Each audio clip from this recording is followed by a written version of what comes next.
வானம் பேசும் பேச்சு துளியாய் வெளியாகும். வானவில்லின் பேச்சு நிறமாய் வெளியாகும். உண்மை ஊமையானால் கண்ணீர் மொழியாகும். பெண்மை ஊமையானால் நாணம் மொழியாகும். ஓசை தூங்கும் ஜாமத்தில் உச்சி மீன்கள் மொழியாகும்.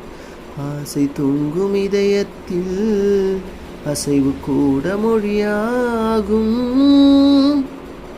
இயற்கையின் மொழிகள் புரிந்துவிடில் மனிதர்க்கு மொழியே தேவையில்லை.